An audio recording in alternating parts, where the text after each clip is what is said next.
The fight against corruption remains an important task and one we intend to win. Customs officials are particularly susceptible to corruption because of the scope, nature, and complexity of their work.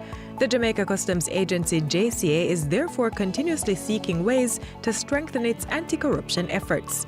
The engagement of all stakeholders critical to the agency's fight against corrupt practices is one strategy used in these efforts.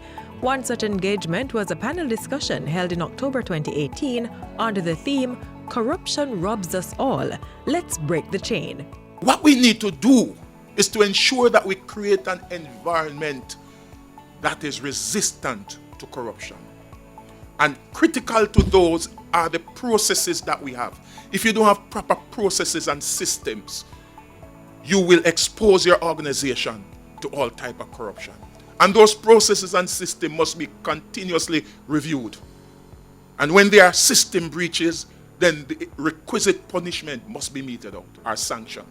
An important factor in tackling the issue of corruption is taking the necessary steps to convict persons who have been so charged. We in this room need to ensure we do the requisite proper training of the persons, proper investigation, proper collection of exhibits, putting together a proper file, and placing it before the court system. The mere fact that an allegation is made, it doesn't mean that the person is guilty. There must be proof. The occasion was also used to highlight the measures being employed at the JCA to combat corruption.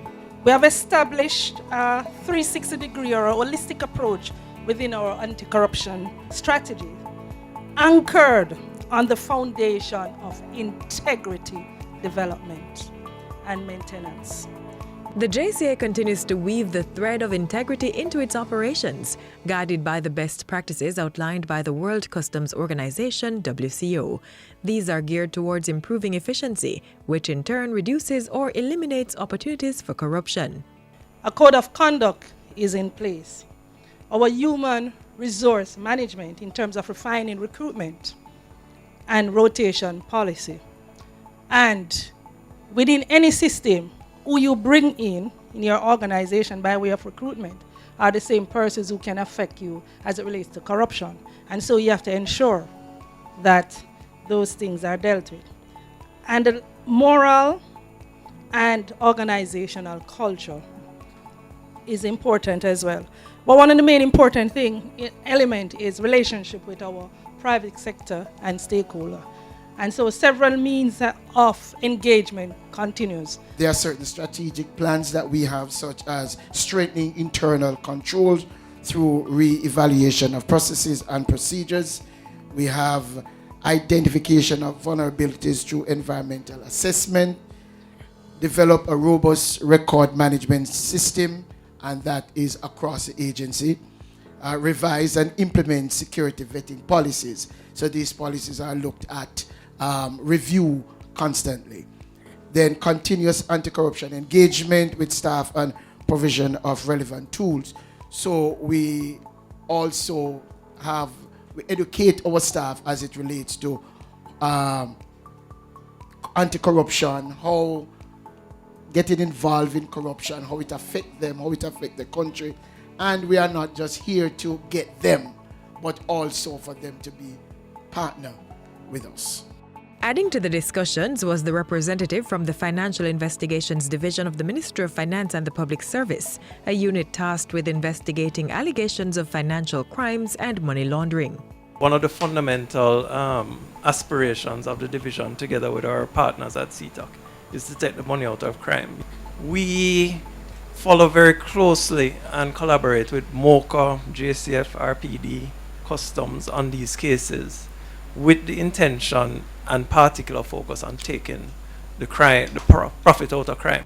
Another partner with multifaceted roles is the Revenue Protection Division, RPD. The division is key in assisting the JCA to maintain its integrity through the vetting of prospective employees.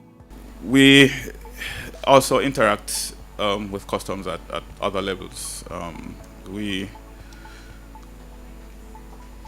For example, we you spoke about the anti-corruption committee, where we're a part of that. We sit on the anti-corruption committee. We sit on the custom brokers licensing advisory board to ensure that those coming into the profession are of a certain standard. We look at the facilities that customs operates in to ensure that those facilities and the processes and procedures employed there are efficient. Members of the audience, including customs brokers and freight handlers, also contributed to the discussions. There's what we call a code of silence in Jamaica. Because I have had situations where if you complain, if you call, if you write, the minute you do that, you become a target of, I'm not speaking specifically of customs, I'm speaking generally.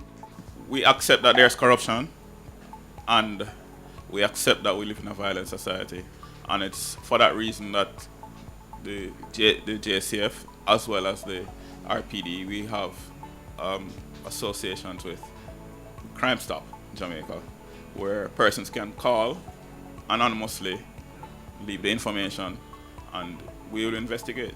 I am not sure at the end of this, what is it we intend to do? It is good to have us here to give suggestions, to say what is happening in our departments, what we would have done, but at the end of all of this, what is it we intend to do?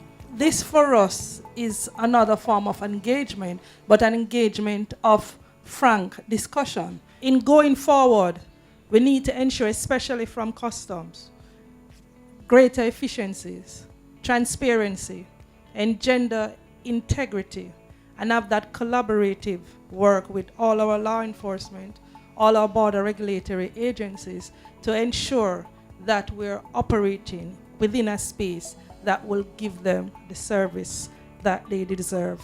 The Jamaica Customs Agency and its partners continue to demonstrate their commitment to fight corruption by engaging in open discussions aimed at finding effective methods and strengthening current mechanisms to tackle this challenge.